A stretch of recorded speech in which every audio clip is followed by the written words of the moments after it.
സാറിന് അങ്ങനത്തെ ഒരു ഭയമുണ്ടോ? സാറിന് രാഷ്ട്രീയം വെളിപ്പെടുത്താൻ ഒരു ഭയമുണ്ടോ? രണ്ടാമത്തെ ചോദ്യം ആദ്യം തന്നെ പറയട്ടെ, കുറച്ചും കൂടി എക്സ്പീരിയൻസ് സിനിമയിലുള്ളത് സാറിനാണ്. സാർ വന്നിട്ട് ഇപ്പൊ ഒരു എങ്ങനെ വന്നാലും 25 വർഷത്തിലധികം 40 വർഷമായിട്ട് പറഞ്ഞു ഞാൻ 40 വർഷം. സോറി അതിന് സോറി തരേണ്ട കാര്യമൊന്നുമില്ല. 40 വർഷം അഭിനയിച്ചതാണ് ഞാൻ പറയുന്നത്. തീർച്ചയായിട്ടും സാർ, പണ്ടുള്ള നടന്മാര് ഇപ്പൊ തിലകൻ സാർ ആയിക്കോട്ടെ, ശങ്കരാടി സാർ ആയിക്കോട്ടെ, മുരളി സാർ ആയിക്കോട്ടെ, ഇവരെല്ലാവരും ഇവരുടെ രാഷ്ട്രീയം പ്രകടമാക്കി തന്നെ സംസാരിച്ചിരുന്ന ആൾക്കാരാണ്. ഞാനൊരു കമ്മ്യൂണിസ്റ്റുകാരനാണ് എന്നൊക്കെ മുരളി സാറും തിലകൻ സാറും അതുപോലെ ശങ്കരാടി സാറും ഒക്കെ സംസാരിക്കുന്ന ഇന്റർവ്യൂസ് നമ്മൾ കണ്ടിട്ടുണ്ട്. അപ്പൊ നിങ്ങളുടെ കാലഘട്ടത്തിലുള്ളവരിലും അത്തരത്തിലൊരു സ്വഭാവം ഉണ്ടായിരുന്നു. പക്ഷെ ഇന്ന് ഒരു രാഷ്ട്രീയ പാർട്ടിയുടെ അനുഭവമുള്ള ആളാണ് ഞാൻ എന്ന് പറയാൻ പലർക്കും ഭയമാണ്. പറഞ്ഞു കഴിഞ്ഞാൽ മറ്റുള്ളവരെന്ത് വിചാരിക്കും, മറ്റൊരു പാർട്ടി എനിക്കെതിരാവോ, മറ്റൊരു അണികൾ എനിക്കെതിരാവോ എന്നുള്ളൊരു ഭയമുണ്ട്. അപ്പോൾ സാറിന് അങ്ങനത്തെ ഒരു ഭയമുണ്ടോ? സാറിന് രാഷ്ട്രീയം വെളിപ്പെടുത്താൻ ഒരു ഭയമുണ്ടോ? രണ്ടാമത്തെ ചോദ്യം ആദ്യം തന്നെ പറയട്ടെ, 10 ചോദ്യങ്ങളൊന്നും ഞാൻ എല്ലാം പറയാം.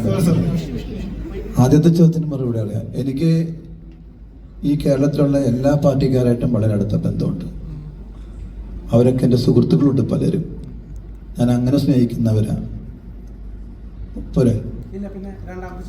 രണ്ടാമത് പറ. രണ്ടാമത്തെ ചോദ്യം, ഇപ്പൊ ഇങ്ങനെ ഒരു ഡിപ്ലോമാറ്റിക് ആയിട്ടുള്ള ഒരു ആൻസർ ഇപ്പോ ബി ഉണ്ണികൃഷ്ണൻ സാറൊക്കെ ഇടതുപക്ഷ സഹയാത്രികനാണെന്ന് വളരെ പ്രത്യക്ഷത്തിൽ പറഞ്ഞിട്ടുള്ള ആളാണ്. അപ്പോൾ ഇത്തരത്തിലൊരു ഡിപ്ലോമാറ്റിക് ആയിട്ടുള്ള ആൻസർ വരുന്നത് മറ്റുള്ളവൻ എന്ത് വിചാരിക്കുമെന്ന ചിന്തയിൽ നിന്നാണോ, അതോ ഇന്നത്തെ കാലഘട്ടം വളരെ സെൻസിറ്റീവ് ആയതുകൊണ്ടാണോ? ഞാൻ അങ്ങനെ ഒന്നും ചിന്തിക്കാറില്ല. രാഷ്ട്രീയമായിട്ടല്ല എൻ്റെ ജീവിതം.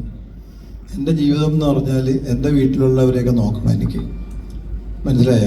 അതിനുവേണ്ടി ജോലി ചെയ്യുന്നു, പൈസ ഉണ്ടാക്കുന്നു, എന്നെ ആശ്രയിക്കുന്നവരെ ഞാൻ നോക്കുന്നു. പക്ഷേ ഇതിൻ്റെ ഇടയ്ക്ക് എനിക്ക് ഒരുപാട് സുഹൃത്തുക്കളുണ്ട്. അത് രാഷ്ട്രീയമുണ്ട്, അല്ലാതുള്ള മേഖലയിലുള്ള പരിപാടികൾ ചെയ്യുന്ന പല ആൾക്കാരും എൻ്റെ സുഹൃത്തുക്കളാണ്. ഞാൻ നേരത്തെ പറഞ്ഞിട്ടുള്ള കാര്യങ്ങൾ തന്നെയാണ്.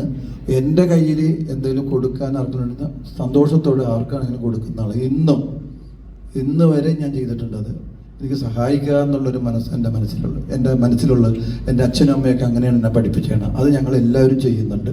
അവിടെ രാഷ്ട്രീയത്തിലേക്ക് ഇറങ്ങി ചെല്ലാനുള്ളൊരു സമയം നമുക്കില്ല. കാരണം ജീവിച്ചത് അങ്ങനെയാണ്. എന്നാൽ നമുക്കൊക്കെ എല്ലാവർക്കും നമ്മുടെ ഉള്ളിൽ രാഷ്ട്രീയം അറിയാം. പത്രങ്ങൾ വായിക്കുമ്പോഴും ന്യൂസ് കാണുമ്പോഴൊക്കെ നമുക്ക് രാഷ്ട്രീയം അറിയാം. പക്ഷെ അതിനുള്ള ഒരു സമയം നമുക്കിതിന് മാറ്റി വെക്കാനായിട്ടില്ല. ഒരു സെക്കൻഡ് കിട്ടിയാൽ അല്ലെങ്കിൽ ഒരു സമയം കിട്ടിയാൽ ആ സമയം നമ്മൾ സിനിമയ്ക്ക് വേണ്ടി എന്ത് ചെയ്യാൻ പറ്റും, എൻ്റെ ജോലിക്ക് വേണ്ടി എന്ത് ചെയ്യാൻ പറ്റും ചിന്തിക്കുന്ന ഒരാളാണ് ഞാൻ.